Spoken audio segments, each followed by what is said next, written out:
Welcome to Tradiers, the Trader's Edge. I am Jim Iuorio. That's Bob Iaccino, who is sporting one of his 47 different black T-shirts, which I'm always 47 was an confused estimate, Jimmy. What's that? It was a guesstimate. I think it might be more. It could be more. It's a conservative guesstimate. And we don't, we've talked about it on the show a million times, and I can't get over it. Because we do have, just when you're Italian, you just go for the blacks and the grays, and that's it. I don't know why. Easier. And we're an angry people, aren't we? And if so, why? We're very angry. Why are we so angry? We have the best food. I think it's our height. I really think it's our height. It could easily, you might have hit it right on the head. Yeah, because we get physically challenged when we're young, and that all never ends well for anybody. And I'm not saying I won every fight. I mean, look at my nose. Clearly, I didn't win every fight. Yeah, I was about 500. But I won more than I lost, and next thing you know, I'm just mad about everything. So yeah, so even today, like I posted that video of the craziness in the trading pit. I don't know if you saw it too. Yeah, I saw that. And somebody came up with like how little guys like me had no business or something. I literally was like, how about I fight you right now? That's I was typing that out. And I was like, so ridiculous. I don't have to fight people anymore. So annoying. It's so annoying. Anyway, stocks. I've been waiting for the signal of the stock market settling above S&P's above 6,100 and then some strength the next day. I basically fulfilled all my things. Is it a green light for stocks going higher in your mind?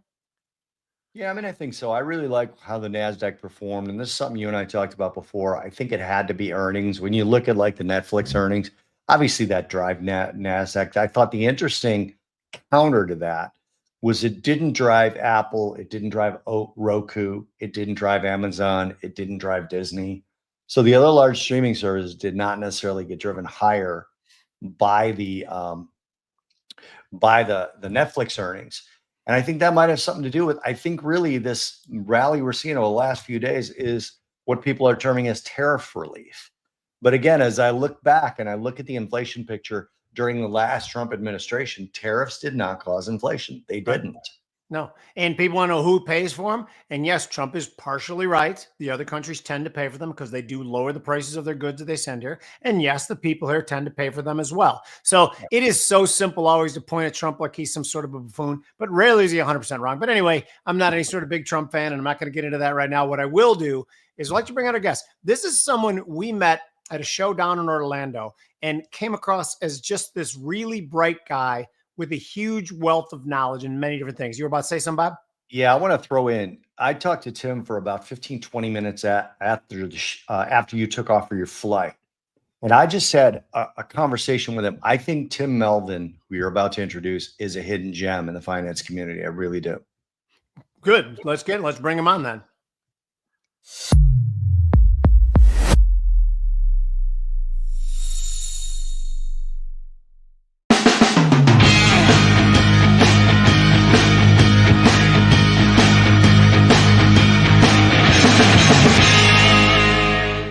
Tim, thank you so much for joining us. Where are you coming to us from? I am in Bonita Springs, Florida today, down here in chilly Florida. We're south of the snow line, so that's good. But I was not a happy camper at 5:30 walking the dog this morning, I can tell you that. So you didn't get snow in Bonita Springs, right? No, we did not, but it was rainy and it was colder than I did not move to Bonita Springs to be cold. No doubt about it. It's not supposed to be 40 degrees. Well, I choose the lower keys. I'm going in a couple weeks, and it's because you can't go St. Petersburg on up because you're going to get 45-degree days sometimes in the middle of winter. And even today though, Marathon in Key West were 58 this morning, going up to a high of 63. I was flabbergasted by that. I've never been to Key West. People don't realize, Jimmy. Tim does, obviously, and I got this from my niece Bella, who lives in Fort Lauderdale, who's an engineering student.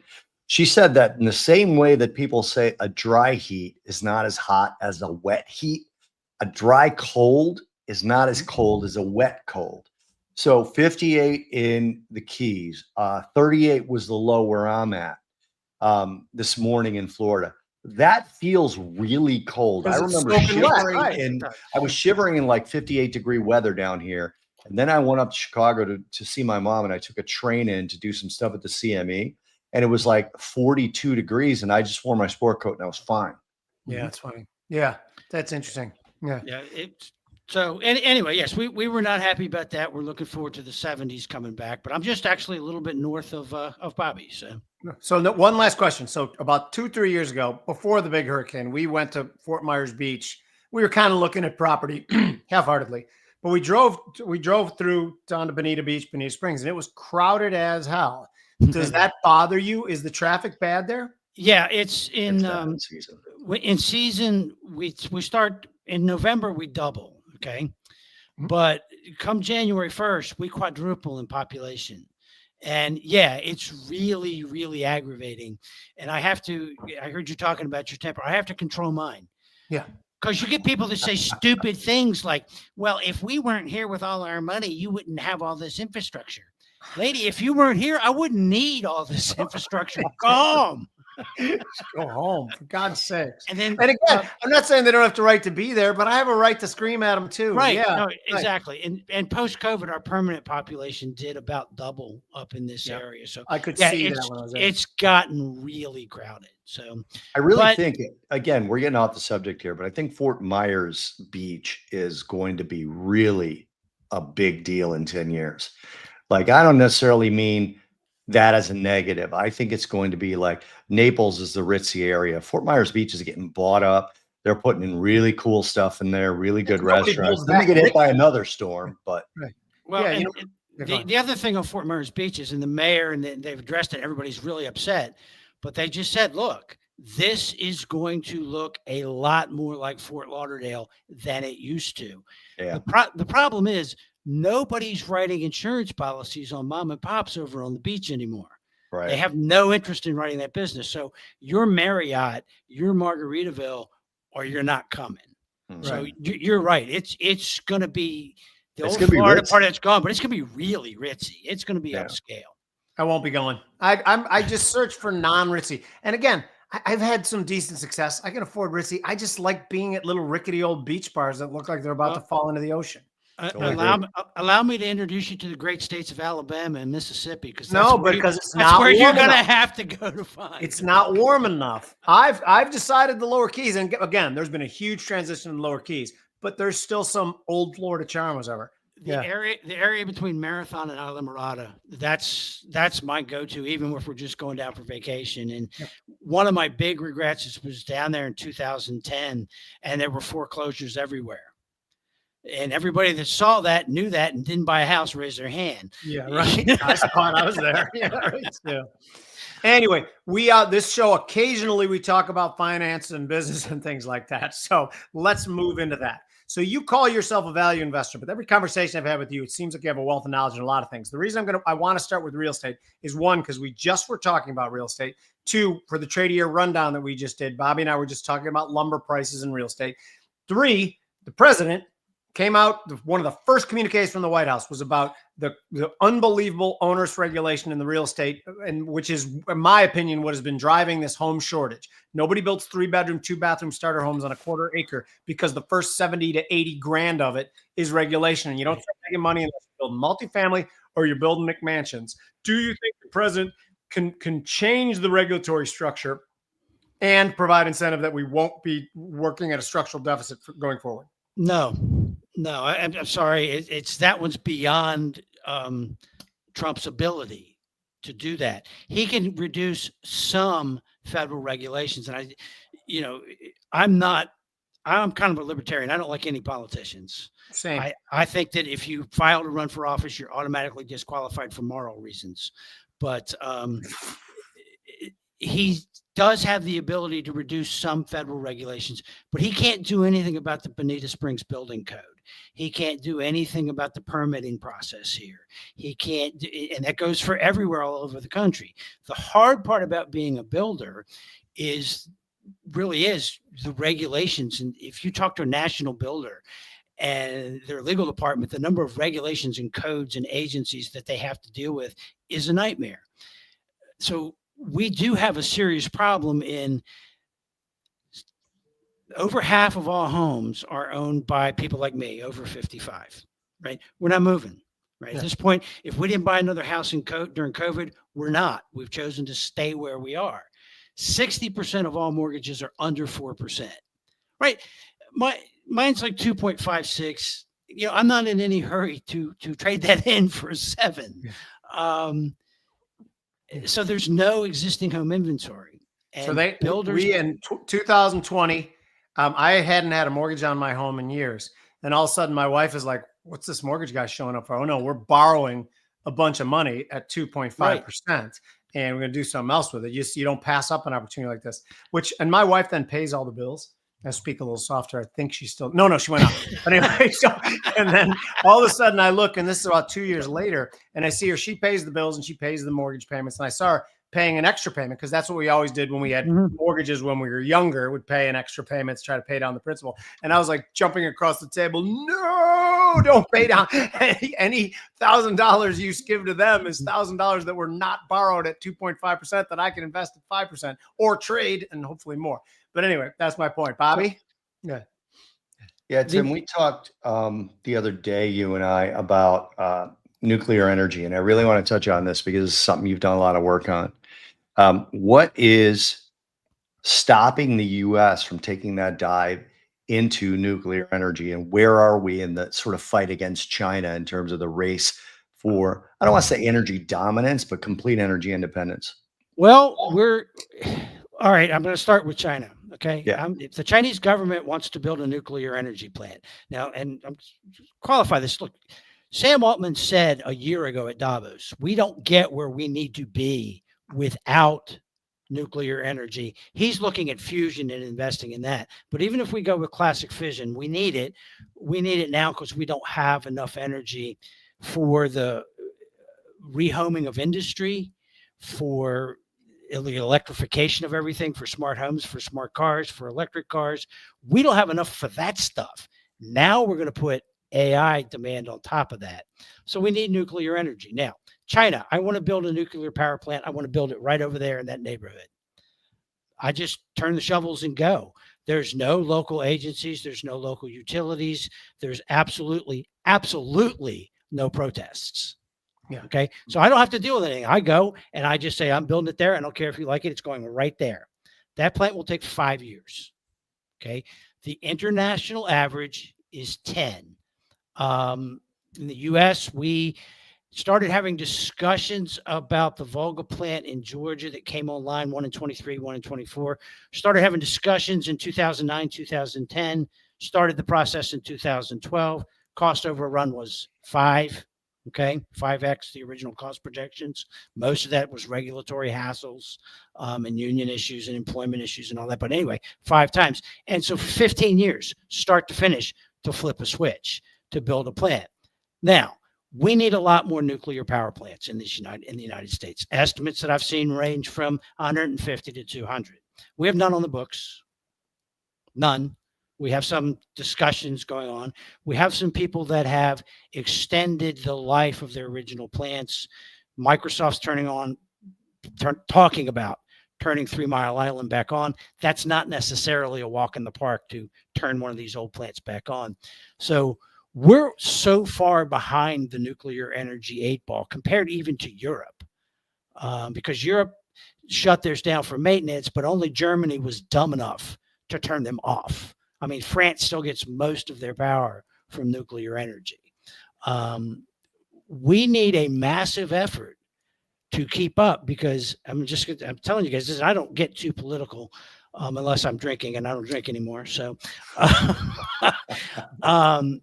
if we lose the AI race, that's a permanent loss, right? Whoever wins this one wins for like the next several decades, the next several generations of life on this planet we call home. So we can't fall any further behind it. I don't know what the answer is on that, because once you start saying, I want to build the plant over here, here come the protests, here come the regulators. And so we're way behind and playing catch up. What do you think? And by the way, do you have an opinion on what this sort of, for lack of a better phrase, I'm just going to call it a joint venture between OpenAI, Oracle, and SoftBank is? Because they haven't really talked about anything except all the parties involved have said it's great. And Jimmy, just so you know, Tim has like a Rolodex of people that he can name drop if he wants, that he talks to all the time. And all of them, I'm sure, have opinions on this. I'm sure some opinions came out. Do you have an opinion on what this is? Because my first thought is this was going to be, which regulation do I have to get rid of to get nuclear going? Yeah, I mean, that's a big part of it. Altman is invested in nuclear fusion companies, and he thinks it's going to be here real soon. I don't know any engineers that agree with that. That Lawrence Livermore, they're capable of sustaining a blast, for a second, maybe 2 seconds. China's a little bit ahead of that, but we need some breakthroughs there. But what does this deal look like, and how's it going to go forward? The real question is, where the hell is SoftBank getting $500 billion? Okay, because last time I looked, because they're a public company, they don't have $500 billion on the books. Now, do they have commitments for it? Is somebody going to kick the money in? That's possible, but nobody's really ponied up any details. So does your circle of people have any idea what this particular? None. Yeah. Okay. Because I don't either. I mean, and they haven't really announced anything, except they've all said it was going to be great. And Altman, I believe, was the one who said we couldn't do this without Trump's help. But I don't know what they're doing. Well, hopefully it's a Manhattan Project style commitment to developing AI and developing the energy needed to run it. And they're doing it in Texas because in Texas, you're going to have access to what you need. And what you need is natural gas and a lot of it. Okay, fair enough. But is it going to be used to push it forward? Is it going to be used to build the training material for AI? I don't know what the answer is. I do know that you need lots of data centers, lots of computing power, and lots of storage. Perhaps that's what we're talking about is facilities to move the development forward. All I know is that once again, Larry Ellison sat there very quietly and found a way to put his finger right in the middle of the pie. By the way, did you hear, just speaking of Larry Ellison, when he was talking about, a future he foresees where AI can force people to behave properly and know if you're not by general surveillance? I know he's from the South Side, Bobby, and he probably thinks he's a tough guy, but if he wants to monitor my behavior, we're going to have a little talk about that. And again, I don't mean to be threatening violence on all these people. It's just so annoying that he'd say shit like that. Anyway. Now, wait a minute, back up, because he's right. Because he's right. Tell me more. Okay. That's the whole problem with TikTok. Okay. And it always was. It's not about propaganda. It's not about anything else. If you get enough data inside a good AI, they can determine what you're going to do. Yeah. And they know exactly how to influence your behavior. And that's going to work on most of the population. All right. So that was the problem with TikTok. And that's where AI can be used in a very negative way to control behavior and to observe everything that you do without knowing it. And by the way, if you live in the United States, unless you're like way out in the country, you're being observed some 70% of the time.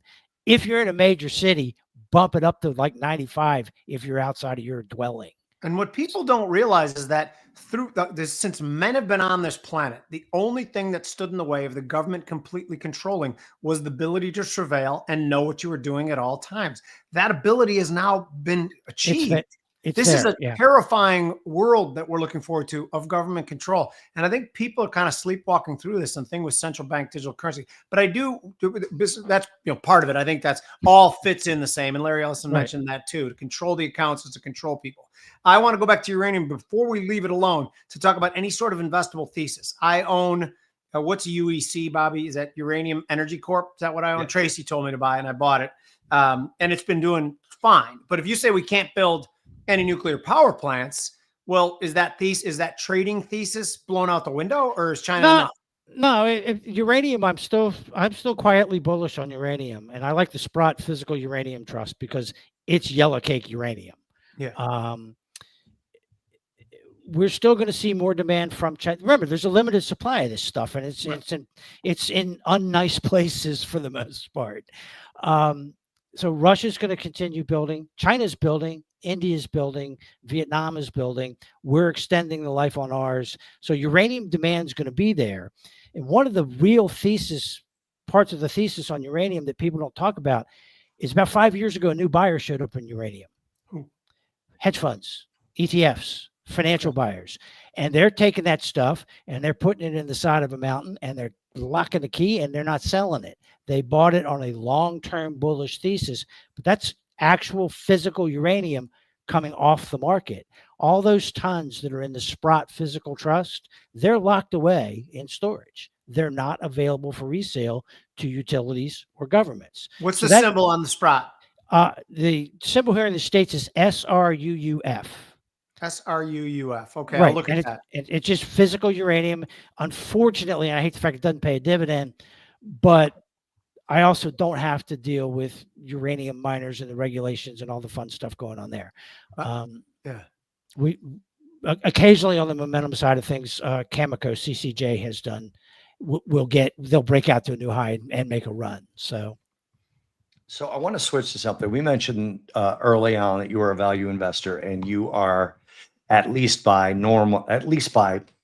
day trader terms, a long-term investor, right? Yeah. Yes.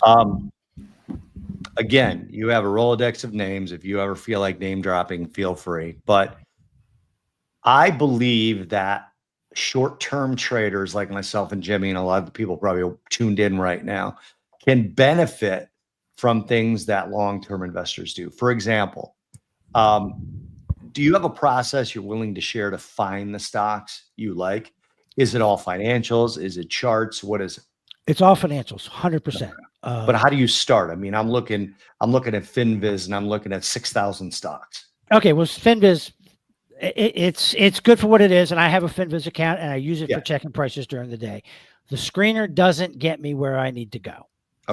Okay. So now if you guys don't mind, and I have no financial interest here at all, but the better screener for retail is gurufocus.com. Charlie T and his guys have done a really nice job building this site. The data is clean, it's good, it's reliable. So I start basic value 101. I'll go through everything we do if you guys want to. Yeah, let's do it. Sure. Okay. We're going to price to tangible book value. I don't care about intangibles, depreciation, amortization, brands, patents. I don't care. I ain't paying for them. All right. If they end up being worth a lot, great. I got them free. So I'm going to go to tangible book value, price to tangible book. We're going to start there. Now, when we start there, we got to get rid of a lot of junk, right? Because a lot of companies that trade below book value, they're there for a reason. They're going out of business. I guarantee you the last buggy whip company in the United States traded below book value before it died. I'm sure they made fine buggy whips, but once we had a car, we didn't need a buggy whip. So you got to get rid of all that. So you've got to use credit screening. And, Ben Graham talked about this in one of the last interviews that he did for the Financial Analyst Journal in 1976. They asked him, do individual investors have an advantage or a disadvantage? He said, it's a massive advantage. He said, there's 7,000 stocks. Institutions can only deal in the top few hundred. We can go wherever we want. I can and have owned companies that have a $10 million market cap. Now, it may take me 2 weeks to get my position, but I can do it. So we've got this advantage. So he's saying, look, you buy a diversified portfolio of companies, and all he used was debt to equity that are trading at bargain prices with strong financials. Today, we can use the Altman Z-score and the Piotrowski F-score, which are in Guru Focus. And we say, okay, spit out a list of companies that are trading below tangible book value, have fantastic credit, improving fundamentals, and zero chance of financial distress. Pro tip, NVIDIA and Microsoft, they ain't on the list. Okay. So you're going to own a bunch of stuff that nobody ever heard of, that's boring as hell. You're going to get kicked out of the country club if you ever mention your portfolio. However, contrary to the rumors of its demise, value investing is not dead. In fact, it's not just beating the market, it's killing the market. Over the last decade, one of the best decades in the history of stocks, 13.5% on just the boring old S&P 500. You're getting over 20 with this value investing approach, but you're owning small stocks. Why isn't everybody doing it? Because they can't. Some of the companies in this portfolio, for fidelity to buy a meaningful position, they got to buy them all, right? Value investing works. It works extremely well. It does not scale. If you want to be the biggest fund and earn the biggest fees, you can't do this. And it's a famous story. There's a guy named Walter Schloss. Nobody's ever heard of him. He worked with Ben Graham at the same time Warren Buffett did. They went out on their own about the same time in the mid-50s. They both were shooting the lights out, doing the same stuff: deep value, classic, hardcore, undervalued asset investing. As they got to a point, Buffett got too big, right? Because he had billions and billions of dollars. Walter's still standing there plugging away because Walter didn't want to get big. He sent the profits back every year. Okay. And Ben came to him and said, look, we've got all these stocks trading at half of book value that are great businesses, but they're like $500,000 $1 million positions. They don't do anything for me. So Schloss bought them, kept them, ended up making like 25% a year on the bulk of the positions for himself and his investors. Walter kept his fund for 47 years, and he compounded it 20% a year over that period of time, sending the profits back each and every year because value works. It doesn't scale. Oh, what do you mean sending the profits back? How did he compound if he sent it back? It was just a mathematical exercise? Each year you would take, he had about a 25 of he held positions. He'd pay out his investors every year. He'd pay out his investors every year. Yes, I'm sorry. He'd pay out. He sent them their profits, told them to invest it somewhere else. Yes, exactly. So, and you're not going to be the biggest guy, and you can't compound this into a gazillion dollar future. And I don't think that necessarily it should be when you get older 100% of your portfolio. Probably is starting out, because there's no other way to make this kind of money without being the trader that's here all day. Yeah. Okay. Now look, if you've got a family and if you're not a professional trader, you're in trouble, right? You're so far behind the 8 ball. And, I know a lot of guys that they want to be traders, but they don't want to pay the bill. And the bill is learning to lose money. It's fighting people in the pit, whether that's mentally or emotionally, or in your case, physically, apparently. It's learning to lose money and get up and do this insanity again in the morning. And it's I was telling Bobby the other night, look, I'll sit you down next to Paul Tudor Jones, the average retail trader. And I'm going to say, all you got to do is sit here and do what Paul does, and you're going to make a lot of money. And they're going to sit there, and Paul's going to take a 2-tick loss, and they're going to say, you know what, that's going to come back. I'm going to wait a minute. Or Paul's going to take a position in something that's fallen like a rock, and they're going to say, oh, no, wait, I got to wait for it to get better. And they wait too long and it shoots up. So you're either going to be second guess. They don't have that mental discipline. I've known a lot of traders. A lot of my account book when I was a broker was guys at the CBO and the CBOT. They had long-term accounts. They're different folks. Okay. They think differently. There's an intellectual toughness to go with an incredible skill set that's required to do that. I don't think most people can do that. Most people, however, can be a deep value investor. You just have to have the courage of your convictions and be willing not to be popular talking about NVIDIA and Microsoft and the same stuff everybody else is doing. So just real quickly, because this actually is really, really valuable to me, because this is something that I have never done, never experienced. I heard a speaker on it at the New Orleans Investment Conference who was saying similar things to you, and it's somewhat mind-blowing. You mentioned the thing you use for screener. What is it called again? GuruFocus.com. Okay, GuruFocus.com. 2, you mentioned the first thing you do and look as the price to tangible book value, right? And like, what is a good ratio that you look for? Less under 1 is. I'm going for under 1. Yeah, and the lower is the better. 2, you said you're looking for a company with good credit, meaning that banks who have a lot of people looking into this shit still think they're good to lend money to. Correct? Right, and it's just a scoring system, right? We're not going to go up and we're not going to call their suppliers and we're not going to call their banker and we're not going to do this and we're not going to do that. There's scoring systems available to us today that maybe weren't available to Ben Graham and Warren Buffett. They had to do all that. So we can do this literally with a screener. Now, I will often read the 10. If there's any question in my mind, I'll read the 10Ks and the 10Qs because I've been doing it. I'm old. I know how to read the footnotes, right? Sure. And to see this problem. But there's also always the too hard pile, right? Well, this looks cheap, but there's something bugging me about this. My radar's going off. So you know what I do is I take that one up and I put it over here and I forget about it because there's enough opportunity and to make money in this that if I don't understand it or I don't have a good feeling about it or the credit's questionable, then I can just move on. Right? So again, I just want to do this real quick.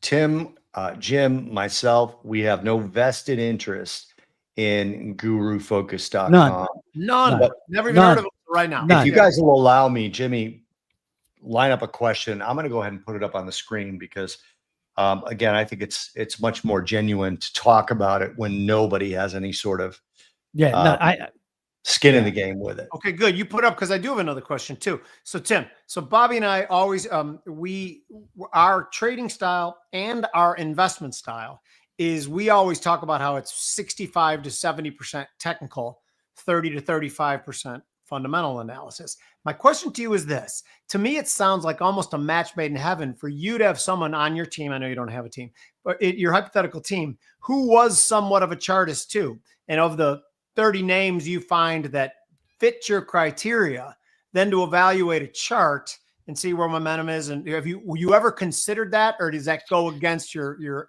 ideology? No, we've actually spent some time talking about it because the big conversation point over the years has been if we ever put a deep value guy like me with a chartist and a good options guy, we would probably own the world in a relatively short period of time. The problem is every time we sat down to do it, the option guy thinks so differently than I do as a deep value guy, and the chartist thinks we're both a little wacky. So it's finding the personality mix to make that work has never kind of come together. I wish there was a chartist who also was an options geek. Can't think of one. Bobby, can you? I can think of a chartist and an options geek both on this screen right now. Who tend to get along. But anyway, yeah, right. If you run this through and you look at and remember, all the stocks we come up with are not going to be optionable. But if you used options to enter and exit value positions, our research shows that you're going to add 5-6 points on what is already a pretty high compounded rate of return. I would venture a total guess that the spread on getting in and out would eat into a little bit of that, but I still imagine that it's good just because I like to trade options in very liquid markets. And sometimes in smaller companies, it's difficult to do. Not impossible by any stretch. Right. Though. Right. We think that there is opportunity there. So, and what's interesting about the value approach is it does work, but literally there's like one firm out there that does it religiously using book value. And you will hear people tell you that book value doesn't matter anymore. And it does. Even in a company like NVIDIA that's, trades at a gajillion times book or whatever it is, you can tell everything that's going on in a company I always go to the balance sheet first. Because if you're bringing revenue in the door and your book value is not growing, you're wasting all the cash somewhere in between. Yeah. If the net worth of the company is not growing, it's a hard pass. By the way, if you run the screen of fastest growing by price to tangible book value, you'll find that it's NVIDIA and Amazon and Microsoft and all that. So book value does matter. And for an individual investor who does not have to trade 1 million shares, on the bid every 30 seconds, we can get down into where these bargains based on asset value still live. And by the way, what is the level, like at the type of companies you invest in? If you were going to put $500,000 to work, would that be something that dictates a couple different trades, or is that like, no, you can just grab that? Is that, they're not, $500,000 in a single stock? Yeah. Like the average company you look at, would you buy that in just one clip? No, almost never. Yeah. It's going to take a little bit longer than that. And we also recommend, 3-4% position sizes, right? Right. You don't want to go into these stocks and you don't want to play who do I love the most. Right. Whatever this block of money is that you're going to put in, you divide it equally and you put it in. And yes, particularly, and we haven't gotten there yet, and maybe I have to because we only got like an hour or so, right? Yeah. Where this strategy works better than anywhere else even better than what I've told you about up to now.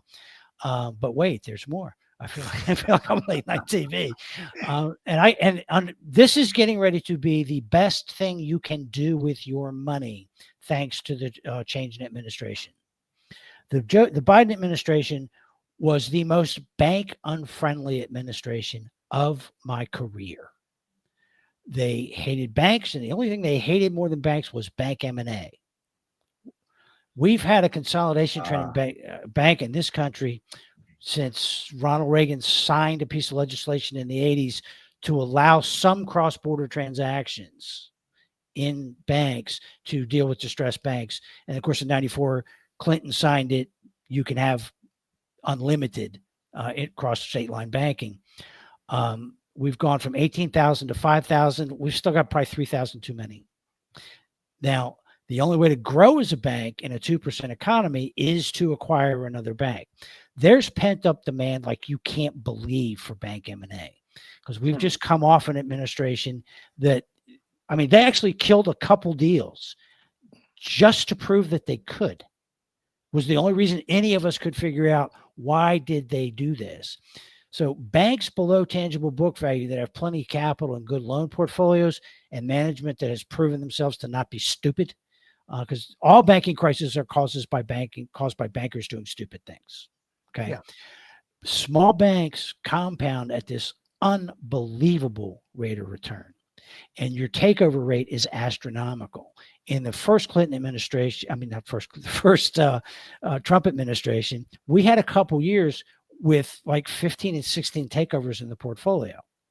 And it was like a 40 stock portfolio. So significant portions of coming in.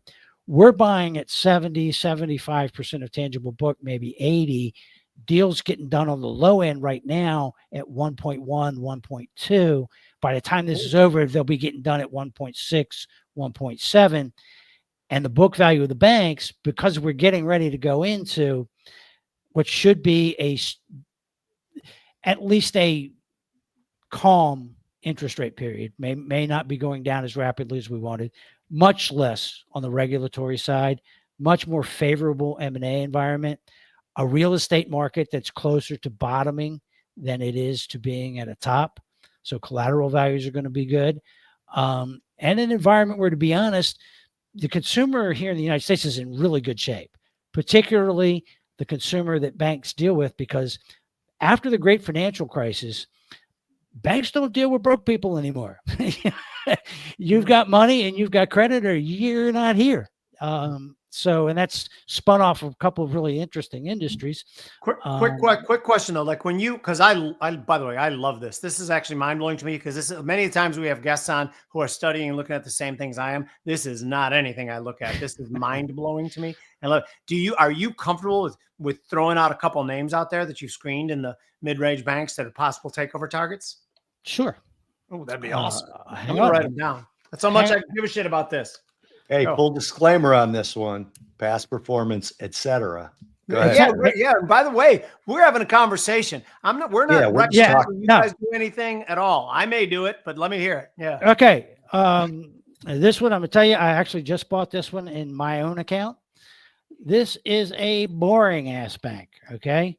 It's out in Topeka, Kansas. That's a technical term, gentlemen. It's a boring town. Topeka, Kansas, yes, it is. It's Capital Federal Financial. We're trading at about 72% of tangible book value. There's like one analyst somewhere following it. It's got a 6% dividend, so you're going to get paid while you wait on this thing. There's a key thing that we do watch, by the way. There's a handful of bank stock activists out there, activists and specialists. Having them in the shareholder list increases your chance of somebody making a bid, because they're going to lean on them. Right. We know who they are. We're friends with them. So we kind of, we make sure they're in the list, and they're definitely in the list on this one. So CFFN, we think there's a real good chance that one gets done. EGBN, these guys are out of Rockville, Maryland, the DC suburbs. Third letter V or B? And on this one, EGBN. BN. B as in boy, Eagle Bank Corp. I know that one. Yeah, nice bank, really overweight, by the way, on commercial real estate at the moment. So, But that'll regu- reflect in the troubling. price as well, right? yeah, no, it's reflected in the price. This thing's trading at a very healthy discount to tangible book value. However, they've got really bright management. I mean, they've got some smart folks running this bank. They've been around a while. So we kind of think that one could be on the bye-bye list over the next couple of years. And by the way, you buy a bunch of these and some are going to get taken over. And always people are always asking me, which one's next? The three most important words in finance. I don't know. Okay. It just, I there's want a, to. I'm go, sorry. Go ahead, Tim. no, go ahead. Yeah, I stepped Well, I on you. want to do something really quick, and then I want to put this guru focus up on the Okay. screen. I just want people to understand. Again, I like putting stuff up that we're not trying to make money off of. None of the three of us have any stake in And that. we But love first, money, by the way. And if Guru Focus wants to call us, Yeah. feel free. Yeah. Yeah. Yeah. So this is what Guru Focus looks like. And then obviously, you can see that there's a, they've got a free 7-day trial, so on and so forth. Here's the screeners. Now, is there anything here that jumps out on you, or should I go back somewhere, or is there anything here that's preloaded for the novice? No. Yeah, there's a couple over here, some of these value screens. Okay, down on here, the value. Well, let me just. Where it said value screens, like there's one Yeah. there's one for Joel Greenblatt's Magic Formula, which newsflash works really well. Yeah, I read the book. I love that book. Yeah. I don't see that one. Why am I missing that one? I see Peter Lynch screen. This one that says should be one that says Magic Formula. And these are okay, but like here, see here where it says Ben Graham net. Yeah. Now I love net stocks. Okay. This is like donuts in a police station to me. Okay. I am in love with net stocks. This screener is not the one I use. Mm-hmm. Okay. They don't make it. They have international. So there's Japanese and Chinese and all kinds of stuff. And I've learned over the years, you can't do Chinese nets because the accounting's cooked. I learned that painfully back in the 1990s. So all I do is I use the main screener, and I think you'd have to take the trial to try it out. We just screen for stocks trading at 80% of net current assets.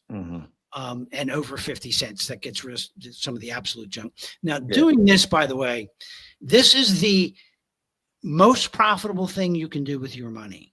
And you're going to own, you will have never heard of any of these companies, and you're going to own some absolute garbage. All right. And I promise you that the ones that you throw out in garbage are the ones that are going to triple. All right. But Bobby, to your neighbor's comment the other night that value investing is dead. Yeah. Using this strastrategy. He knows who he is. He made comments in here earlier, but I think he's gone. Was that our other friend, Tim? Yeah. Yeah. You know who he is. Yeah. Okay. It's not Tim.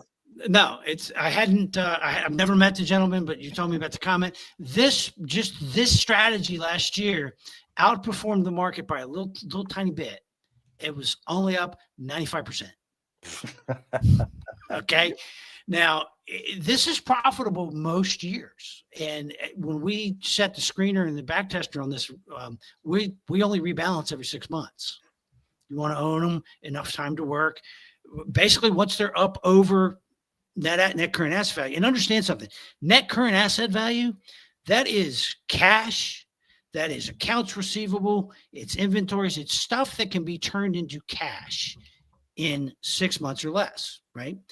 Then we subtract out everything that they owe: short-term debt, accounts payable, long-term debt, preferred stock obligations, tax bills, everything. What's left? Oh, zero value to anything intangible. So no patents, no brands, nothing, none of that. No takeover premiums that still aren't amortized, no property, plant, and equipment, no real estate. None of that is in the value calculation. You're only paying for stuff that can be turned into cash in 6 months or less. If you can buy the company for less than that, and we set that, I won't pay over 80% of it, and then you just hold it, and it's either going to go bankrupt or triple. Generally speaking. I just want to speak for Tim Melvin here. After I ask this question, Johnny Mack price to book similar to PEG? Now, I know the answer to that, but go ahead, Tim. Not even close. And Mhm. PEG is price to earnings growth. And PEG does have value if you're evaluating high growth stocks. I mean, the academic research is pretty clear. If you've got a company that's growing at 40% a year, you can buy it at 30 times earnings. That's a good deal. That PEG ratio is only really useful in high growth stocks. Price to tangible book is price to, think of it as your financial statement you did for the bank. Okay. It's your net worth. Price to tangible book is, I own all this stuff and this is what it's worth. Subtract out, this is everybody that I owe money to, including my brother-in-law, all of it. This is what's left. That's my net worth. In the case of a stock, we divide that by the shares outstanding, and that's your tangible book value per share. And we're looking to buy for less than that. So price to earnings growth, because of the way I invest, almost never use it. It's just, Peter Lynch loved it, and was a smart guy, but obviously, but we don't do the high growth stuff. There's too many eyeballs on that. I got no edge. Right. And it's like, if you sit down in a poker table and you don't have an edge, you're going home broke. I don't want to sit down in any game where I don't have an edge. This gives me an edge. Nobody's competing with me for the most part. Even in the tiny bank stuff, there's a few competitors, but I at least know who they are. So I can get my trades done, and I've got an advantage talking to retail investors that most folks don't have. Now, the hard part in today's world is getting them to listen. Widge, by the way, Tim, just so you know, Widge is a regular viewer of all our stuff, and he is no dummy. So I'm really happy to see this comment on there. He's somebody that I think if you met him in person, I haven't either. You guys would get along really, really well. By the way, Widge, someday we should meet in person. By the way, I'm always at the same spot. I have a beautiful bar. We don't know where Widge is. He's anonymous as hell, and I think he wants to keep it that way. I love that. Yeah. Go ahead, Tim. Yeah, Jim, where are you, by the way? I'm outside Chicago, probably 21 miles from the city limits in a town called Palatine. And I own a bar restaurant that was an old gangster joint back in the 1930s that Bobby's been to a bunch of times. Bobby was going there before I even owned it. I'm stunned. I'm stunned that I've not staggered through it at some point, to be honest. I'm not sure that probably you've had a long life like me. My guess is you probably have. If you've known anyone outside the city that liked a good burger, I would go 2-to-1. You've been there. It wouldn't shock me in that case then. So. Right. Yeah, no, but I mean, they got great, fantastic burgers. If we ever all meet, that's where we're going to meet up at, because I just seriously dream about the cheese curds, as strange as that sounds. They're just the best ones I've ever had. If you like cheese curds, man. Oh, 2 timeouts. By the way, Luis, I know it's late because I was so involved in this conversation, but let's run the banner and tell the people where they can get Tradier Pro. Sorry about that, because this was one of my favorite conversations I've had in a while. But for all the people watching here, you guys can get Tradier Pro, which is an options trading tool for a 3-month free trial. There is absolutely zero obligation. They're giving it to you for free just because they know how kick-ass a product it is. We've had options geeks and gurus on this show, and we mentioned it and run the banner, and they're like, oh yeah, I use that. I wouldn't go anywhere without it. So go take a look, click on the banner, sign up for 3 months of 3 months free. Is it 3 months free or whatever it is? Oh yeah, 3 months free of Tradier Pro. I'm such a professional. Now, this particular one we do have a vested interest in, but again, it's true what Jimmy said. We've had option people who didn't know we were doing a Tradier sponsored show who said, "Oh, I use that. That's cool." Exactly. That's really cool. I want another quick time out, Bobby. So we're talking about Brandt's Burgers and about the carnivore diet that we've been on. So today I brought in for lunch pound of Brandt's ground beef, some homemade spaghetti sauce with some olive oil, all good stuff in it, and no sugar in spaghetti sauce, covered with goat mozzarella. That's all good. You'd eat that, right? I'm good with that. Although I meant to tell you this offline. We can talk about it here real quick, and then I got something else for Tim. You didn't like the chia seeds? No. My wife's got some joint issues that may need surgery. So I talked to Dr. Sean Baker, who's a friend of ours, who's been on our other show. He wrote the book called The Carnivore Diet. He's a 58-year-old guy who has set a bunch of athletic records for his age group. And he is an orthopedic surgeon who's been on the carnivore diet for almost 9 years. Guy looks like a bodybuilder. He's got no body fat, no nothing. Anyway, we're doing 3 months of Lion, which is essentially ruminant animals only. So beef, lamb, bison, deer, salt, and water. And that is it. like literally nothing else. So this will be crazy to watch over the next 3 months. One quick addition, but then I want to get back to this conversation. We got about 6 minutes left. I got a text today from a buddy of mine from college, hedge fund manager. I've talked to him maybe 5 or 6 times in the last 35 years since college. He texted me and said, just so you know, I watched the Lufkin episode. This is our other show, Dr. Robert Lufkin, who wrote The Lies I Taught in Medical School. He said he was a type 2 diabetic. This has been an absolute game changer for him, and he's never felt like he has before. By the way, I felt pretty good about that. I hope you do too, Bobby. It was pretty amazing. Yeah, Tim and I met up at Chops, and we both had a steak. So I just want to throw this back, Tim, real quick. Yeah. The guy that I mentioned, so Tim won't say this because he's a gentleman. When we sat down, I said, I got a buddy who said value investing is dead, and Tim went, fuck him. But wait a minute. To be clear, that's not what I said. No. I said, tell him to go fuck himself. He said, tell him to go fuck himself. He's our friend. We love him too, right? Yeah, but he's actually been texting me, and I said, come on, you got something for Tim? He goes, no, I like his approach. He's doing it mechanically with his database. Most old school value guys toil. If I was going to buy value, I'd do it like he does. He understands capital flows. Well, and huge compliment, because this is a smart guy, not a dummy. And to his point, Graham said that before he died, right? You've got all these people trying to prove that they're smarter than everybody else by being the smartest value guy. And it doesn't, you don't have to do that anymore. You do it with the database, you do it quantitatively, and you take all these opinions and emotion and garbage out of it, and you don't apply it to large cap stocks. That's been one of the big faults. Large cap value, there's no such thing, right? There's deep value, period. And there he is. Okay. And, and honestly, if I was a young guy starting out today, I was in my 30s, which that's way back there now, 40% of my money would go into deep value. I would probably put 40% into high quality. Okay. And then the other 20% I would do trend following, because that's where I'm an absolute research geek. Okay. If you put a baseball game on the TV and leave me alone with data and go away, I'm so happy it's ridiculous. Right. Because I'll just sit there and chew data and, listen to the ball game and come up with conclusions. And I'll sit down and test every idea that I have. Most of them don't work, by the way. But those are the 3 things that I look at and I say, momentum, fundamental momentum, deep value, and trend following actually work. Most importantly of all, retail folks can do them.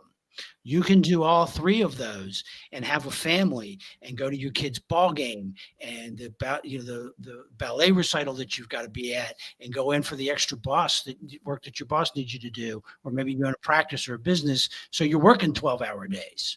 Right. So you've got time to do all that, and you can still earn outsized returns over here by following the rules. No guessing games, just rules. Oh, yeah. I love that. Can it be cheated? No, but it can be won. You know what I mean? Yeah. And particularly when the can't be cheated, but it can be won. I like that. Yeah, because I like it. And again, I heard a speaker on this same exact topic. And if you're talking about managing your own couple $1 million handful portfolio, you can go under the radar and have opportunities that the big guys cannot. By the way, that's a sentence that needs to be repeated. You can have opportunities that the big guys cannot, because that never happens. They have opportunities that you cannot, is normally the thinking, and it's not always true. No. And that's the beauty of this. But I do have a question that's coming to this. How many stocks at one time do you like to own?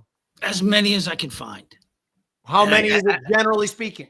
Generally speaking, on average, you'll have about 30 in your non-bank portfolio and maybe 20 in your bank portfolio. That's going to kind of be the general rule of thumb. Now, at the end of a bear market, and you can always tell it's a bear market because you turn on this computer and you fire it up and you don't get one page anymore. It goes like that, and you get this scrolling list of stuff because there's so much cheap stuff. When you see that, you're close. By the way, the flip side of that's also true. When you start to run out of opportunities, you're getting close. It's funny. By the way, you mentioned baseball and data, and all of a sudden mine too. Because I every day, like Ichiro just got announced that he's going into the Hall of Fame. Which I love Ichiro, and I send him in there on his defense and his arm alone. But his OPS has not ever been that great. But I have Jim's own OPS. You obviously are a baseball fan, right? Yes. So my OPS is on base percentage plus slugging percentage plus stolen bases minus caught stealing times 2. Point is that these guys, like a guy like Ichiro, who steals 56 bases in a year and was caught 14 times in 1 year, like he doesn't get valued that high with slugging percentage because he's not bouncing balls off the wall or hitting them over the wall. However, his singles are turning into doubles. So this is my Jim's evaluation, and I also think the stolen base is undervalued. The only reason I bring this whole thing up is that to tell you that I share your geekdom in going over obscure statistics. Right? Yes. Real quick, the last question that we can get to because we're running out of time is, and I want to make sure everybody knows where they can find Tim. How do you weight from Shadow Pro? How do I equal weight everything by dollar? Okay. Always, forever and ever. Amen. And that's a rule that I have learned to never break, because I absolutely promise you that the one I overweight is not going to work, and the one I underweight is going to be the biggest winner of all freaking time. Yeah. So I equally weight them all the time. Hey, Bobby, Shadow, that's not, I thought it was the other Tim that you were talking about. Who's Shadow Pro? Do I know him? You don't know him personally, but you know. I know him on Twitter. I mean, I interact with him on Twitter, and you know that I know him personally. I remember that. that. Yeah. Okay, Tim, tell them where they can find you. And by the way, do you take investor money? We do not anymore. No. It was a fantastic newsletter that people should look at. I do have a newsletter. Yes. I'll sign it up for immediately. How do I get it? It's the Melvin Real Money Report is kind of our favorite one right now, and that's really real estate. It's kind of real estate focused, using a deep value approach in real estate because we're getting super bullish on real estate, but we also reserve the right to go other places. The deep value stuff, we're going to be rolling out a new newsletter there. Okay, good. Okay? So I want in. You want in? Okay, I'll put you guys in first. All right. So. At Tim Melvin, TimMelvin is Twitter. And then, you know what? I'm not one of those guys that really cares. My personal email is tmelvin@gmail.com. Yeah. Yeah, right. If someone's bugging you, you just block them, right? You're bugging me, I just block you. I mean, that's fine. But you want to have a conversation, you hit me up in either one of those two places. I will talk all of this stuff right up until the point my wife tells me to shut up, turn the computer off, and get out of the office. So my introduction to Tim was I was given a presentation with Bobby in Orlando, and Tim asked about 3 questions. And by the 3rd question, I was like, shit, why don't we switch places, for God's sake? You come up here and give the presentation. Thank you. I have questions for you. Right. By the way, we flipped pretty quickly in knowing, like, I'm proud of myself for how quickly we identified you as not the average guy at that show. Yeah. So that was a fun show. I like doing the money show. I am doing the money show virtual event on Tuesday. So if you look up money show virtual event, I think I'm on at 9 or 9:30 in the morning, and we're going to drill deeper on the deep value stuff. Cool.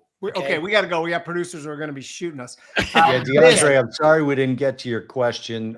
Maybe you can check out the Money Show, and you might be able to ask that question there. Or just email me.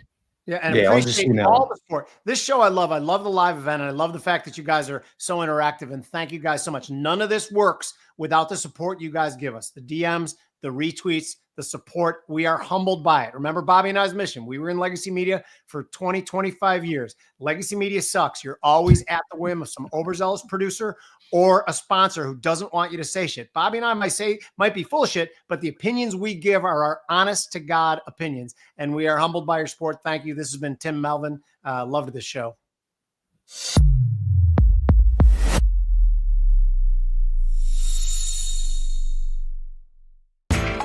You know how the financial world goes. Here comes the buzzkill. Please make sure to take some time to read this boring disclaimer. We will owe you one.